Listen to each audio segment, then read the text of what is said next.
नमस्कार दोस्तों, आपका स्वागत है आपके अपने YouTube channel Vidhi judicial academy में। मेरा नाम है Vijendra Verma and I am the director founder of the Vidhi judicial academy. We provide coaching for the judicial services exams, and through this video we are trying to reach out to you to provide you full professional exam oriented coaching for the judicial services, and that is free of cost. We are going to provide you the entire foundation course including all the books, including all the details, whether it is required for the prelims or mains or for the guidance for the interview. Section 10 तक आप complete कर चुके हैं और इस class में अब हम देखने वाले हैं section 11 of the BNSS. Please come to section number 11 now.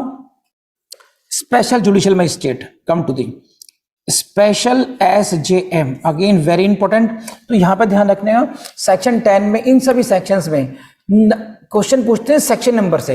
Under which section sub divisional judicial magistrate is appointed, under which section CJM is appointed, under which section additional CJM is appointed, under which section who is appointed, like this. तो ये numbering रटना बहुत typical काम है और आसान भी है. सेक्शन 13 था CRPC का, सेम है, सब कुछ पढ़िए.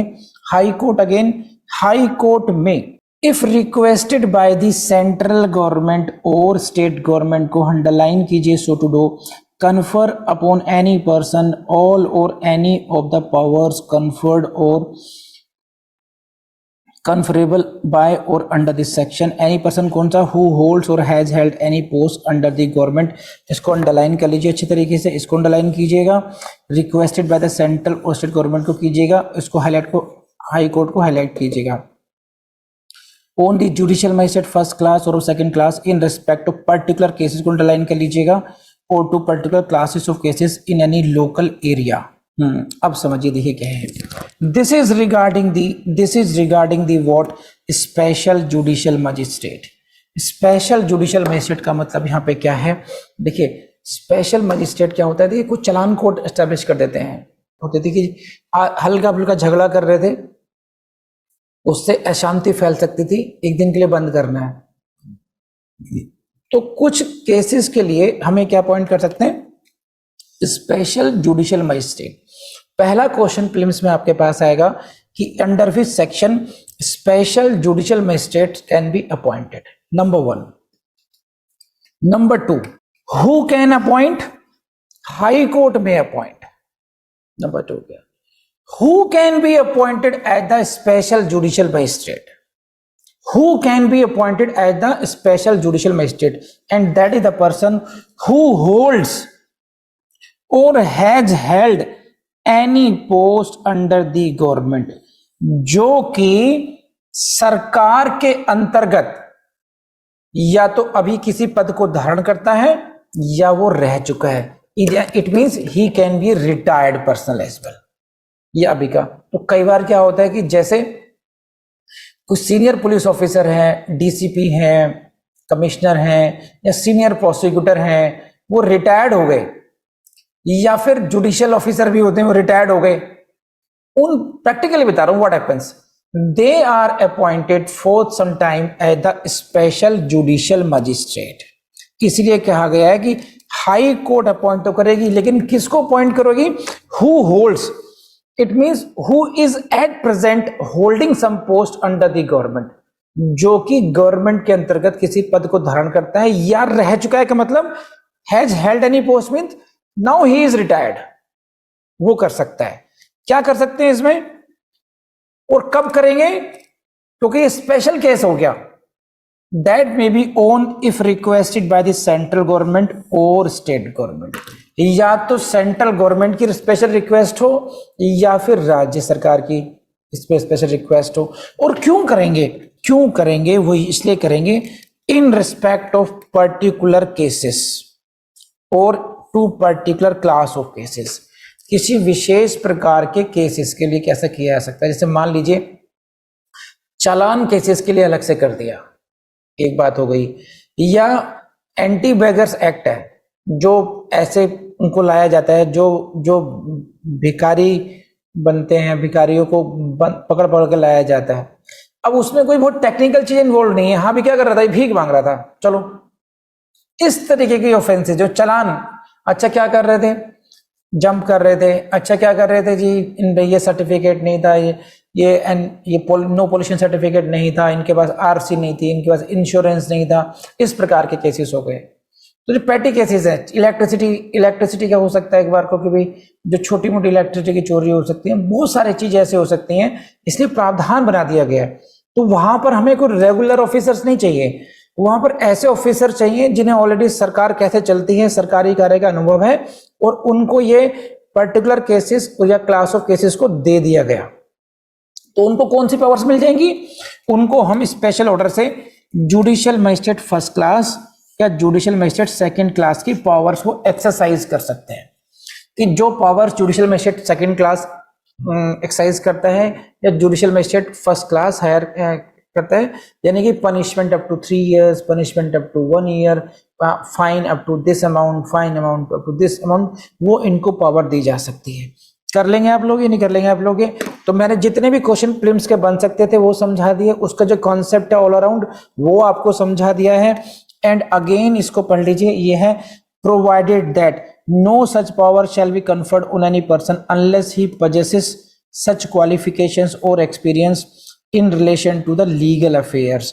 ये बहुत कॉमन सेंस की बात थी। एट द हाई कोर्ट में बाय रूल, इट मीन्स जो भी गवर्नमेंट ऑफिसर को स्पेशल जुडिशियल मजिस्ट्रेट बनाया जाएगा, he must be having some experience in legal affairs. इसलिए मैंने कहा कि जनरली क्या होता है, रिटायर्ड पुलिस ऑफिसर्स और रिटायर्ड प्रोसिक्यूटिंग ऑफिसर्स और रिटायर्ड जुडिशियल ऑफिसर्स। अब 60 साल में जनाबे आली रिटायर्ड हो गए जज साहब, है ना, पत्नी से घर वालों से बनती नहीं है, 60 साल में जाए कहाँ आप, है ना। अच्छा, क्योंकि मजिस्ट्रेट रहे हैं, एक रुतबा रहा है, तो जनरल पब्लिक में भी उतना जनरल दोस्त भी नहीं है, और आजकल तो दोस्त वैसे भी नहीं होते हैं बहुत ज़्यादा किसी के भी, सब लोग कट जाते हैं, अपनी अपनी फैमिलीज में इन्वॉल्व हो जाते हैं। तो 60 साल के बाद की उम्र एक अजीब ही मतलब एक ड्यूटी सी हो जाती है, बस किस तरीके से पूरा करना करेगा।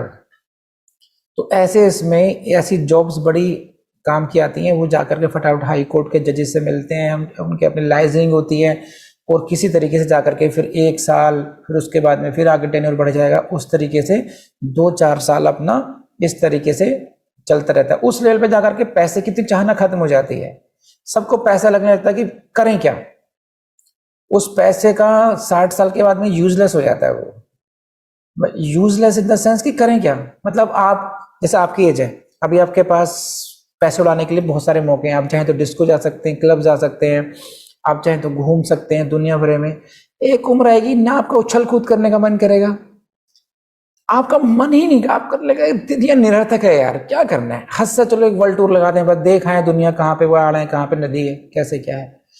तो उस समय बिजी रहना बहुत इंपॉर्टेंट हो जाता है, और बिजी रह इसलिए याद कराऊं ताकि आपको कुछ याद हो जाएगा इस तरीके से। और बिजी रहने के लिए सबसे अच्छा काम क्या है, जिसमें बहुत टेक्निकलिटी ना हो, और वैसा काम मैं करता आया हूं, मैंने देखा है होता हुआ, तो किसी तरीके से मैं एसजेएम बन जाऊं, स्पेशल जुडिशियल में बन जाऊं, और ठीक है चालान वाले केस और ये केस वेस को 10 से 5 अपना निपटाते रहे, कुछ सर्कल बन जाएगा, कुछ वकीलों से बात हो जाएगी, टाइम पास हो जाएगा। कर लेंगे आप लोग, अभी नहीं बताइए। लेकिन लीगल अफेयर्स का इसमें ये खास बात भी है कि जुडिशियल नौकरी 60 साल के बाद भी चलती है, 65 साल तक तो चलती चलती है। Such magistrate shall be called special judicial magistrate, shall be appointed for such term, not exceeding 1 year at a time। Write down P4 prelim। छत्तीस बाबू पाप लगेगा अगर ये भूल गए आप, तो ध्यान रखिएगा, समझे। नोट एक्सीडिंग 1 ईयर, बस इतना, यहां से यही क्वेश्चन आएगा, इससे बाहर क्वेश्चन नहीं आएंगे। ये रिकॉर्ड, ये डॉक्यूमेंट ही है, अगर मैं इलेक्ट्रॉनिक रिकॉर्ड हो गया, आपके तो रिकॉर्डिंग तो रहेगी रहेगी, इससे बाहर नहीं आएंगे जो मैं करा रहा हूं। नोट एक्सीडिंग 1 ईयर, तो कार्यकाल कितना होता है, नोट एक्सीडिंग, यानी कि एटलीस्ट 1 ईयर, वो मैक्सिमम 1 ईयर हो सकता है। At the high court made general और special power, it means high court can say 6 months रहेगा, हाई कोर्ट कैन से 3 मंथ्स रहेगा, but at no time it will exceed 1 year. 1 year के बाद में उसका रिन्यूअल कराना पड़ेगा टेन्योर का। तो जैसे मैंने कहा कि वो 1 साल के लिए काम मिल गया, फिर 2 साल के लिए हो गया, अपनी जिंदगानी चलती रहती है। सेक्शन 11 में इससे ज्यादा कुछ नहीं है करने की। यहां तक कुछ समझ में नहीं आया तो मुझसे पूछ सकते हैं जल्दी से। तो देखो ये सब मैं लिखता ना, तो जितना मैंने ये कराया, ये कम से कम डबल से भी ज्यादा टाइम लगता है आपको किसी और फैकल्टी में।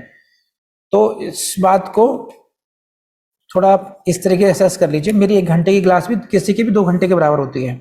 वीडियो आपने देखा, थैंक यू वेरी मच। आपने अगर एक सब्जेक्ट कवर कर लिया है तो उस सब्जेक्ट का प्रीवियस ईयर्स का क्वेश्चन पेपर अपना सॉल्व कीजिए और फिर देखिए कितने क्वेश्चंस आपसे सॉल्व नहीं हुए हैं, और जितने क्वेश्चन सॉल्व नहीं हुए हैं फिर एनालिसिस कीजिए क्यों नहीं हुए। आपको डाउट था, आपको याद नहीं था, तो फोकस केवल उन्हीं पर करना है जो क्वेश्चन आपके सॉल्व नहीं हुए। जो क्वेश्चन सॉल्व हो चुके हैं उनको आप केवल रिवीजन में ले जाइए, and now start focusing only on the questions which you could not solve.